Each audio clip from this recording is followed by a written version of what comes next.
Good morning. As Carlos says, wherever you are in this world, it's good to be with you. My name is Dennis Baldwin. I'm a retired pastor. Come to you with a message I feel like the Lord wants me to give to you. And my question I begin with, a question on the minds of many of the sons of and daughters of Abraham today. And that question is in the midst of all the turmoil in the world, addressed toward the sons and daughters of Abraham, is there any word from the Lord for Israel? This question was posed to Jeremiah the prophet by King Zedekiah, king of Judah. Jeremiah can perhaps give some much needed guidance to this important question that confronts God's chosen people who today find themselves in difficult straits. Jeremiah said in chapter 31, verse 3, the Lord assured Israel these words, listen, you sons and daughters of Abraham. I love you people, God says, with a love that continues forever. That is why I have continued showing you kindness. The writer in the New Covenant reminds his Hebrew friends that the Lord disciplines those he loves and he punishes everyone he accepts as a son. Hebrews 12, verse 6. He reminded them in verse 11 that discipline for the moment does not seem to be joyful, but sorrowful. But in the end, he said, it yields the peaceful fruit of righteousness. Moses reminded Israel of God's covenant of love in Deuteronomy 7, 6 through 9. Words which are ever so old, but still ring ever so true. The Lord your God has chosen you, Moses said, out of all the people on the face of the earth to be his people, his treasured possession. The Lord did not set his affection on you and choose you because you were more numerous than other peoples, but you were the fewest of all peoples. But it was because the Lord loved you and kept the oath he swore to your forefathers that he brought you out with a mighty hand and redeemed you from the land of slavery, from the power of Pharaoh, king of Egypt. Know therefore that the Lord your God is God. He is a faithful God, keeping his covenant of love to 1,000 generations of those who love him and keep his commands. Now, there's a lot to be said there. There's a lot that has been said and a lot more to be said. Now, the first command, you need to be mindful of what he has commanded, was, hear, O Israel, Shema Israel, Adonai Eloheinu, Adonai Echad. You shall love the Lord your God, then he adds, with all your heart and with all your soul and with all your might. Let's learn some lessons. King Josiah provided a bright spot, a breath of fresh air, if you will, compared to most of the kings of Judah. For 31 years, Ezra wrote, he did right in the sight of the Lord and did not turn to the right or the left. When he was but a teen, he began to seek the God of his father David. It was during his reign that Hilkiah the priest found the book of the law of the Lord given to Moses. All the people were summoned into the house of the Lord for the reading of the book of the covenant. King Josiah then made a covenant to perform the words of the covenant written in that book and made all who were in Jerusalem and Benjamin to stand with him in support of that covenant. Josiah set the temple in order. However, his family was a big disappointment. Nebuchadnezzar, the king of Babylon, appointed Mattaniah, the son of Josiah, the king, to be king of Judah when he was 21 years of age. Nebuchadnezzar changed Mattaniah's name to Zedekiah, who did evil in the sight of the Lord his God, according to Ezra the scribe.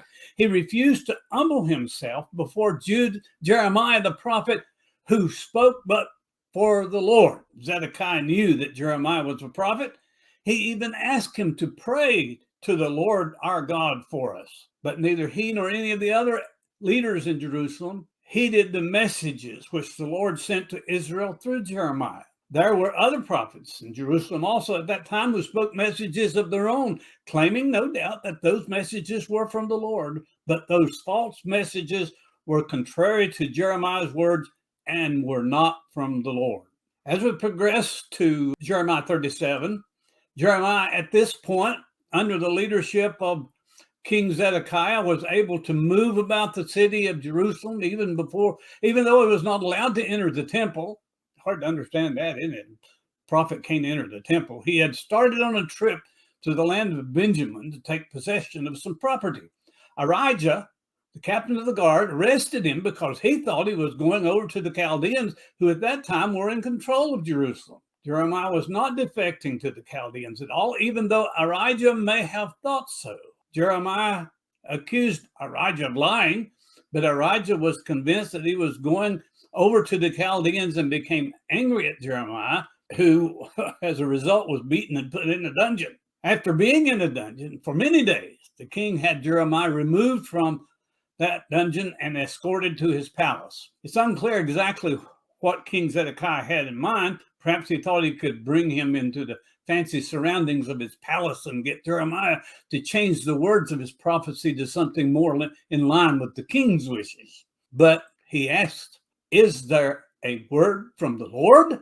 The king or his leaders were not persuaded by previous prophecies. Why should they suddenly listen to the word of the Lord now? Jeremiah replied, "Yes, there is. You will be given to the hand of the king of Babylon." Boy, this was not something King Zedekiah wanted to hear, even though Jeremiah was speaking to him the words that came to him from the Lord. The officials of the city voted to have Jeremiah executed for the words he brought to them from the Lord, because he was not seeking the well-being of the people. The king turned Jeremiah over to them, and they, for the time, cast him into an unused cistern in which there was no water, only mud. Not a comfortable place for God's servant to be, anyone to be. God's message is not to be trifled with. It is meant to be believed and obeyed. God has a message for the children of Abraham today, and the children of Abraham would do well to hear that message. Charles Curry said, and I think it's a good thought, Israel is the only nation on earth that inhabits the same land, bears the same name, speaks the same language, worships the same God as it did 3,000 years ago. God has not forgotten his promises to his people. So, is there any word from the Lord? Yes, there is. Who will be so bold as to hear these words? Is it not about time for the sons and daughters of Abraham to Shema Israel, the word of the Lord? Don't just leave it up to your royal officials. You can see from this story from Jeremiah that they have what they have done in the past and very well might be doing again today. So what is the message from the Lord? From 2 Chronicles 7, verse 14, "If my people who are called by my name will humble themselves and pray and seek my face and turn from their evil ways, then I will hear from heaven and I will forgive their sin and will heal their land." A good message not only for the sons and daughters, literal sons and daughters of Abraham, but for those of us who believe the promises that were made to Abraham and how they apply to us. I ask you to take very seriously what is happening in our world and what's happening in your life, and let's prepare for being the children of God. God bless you.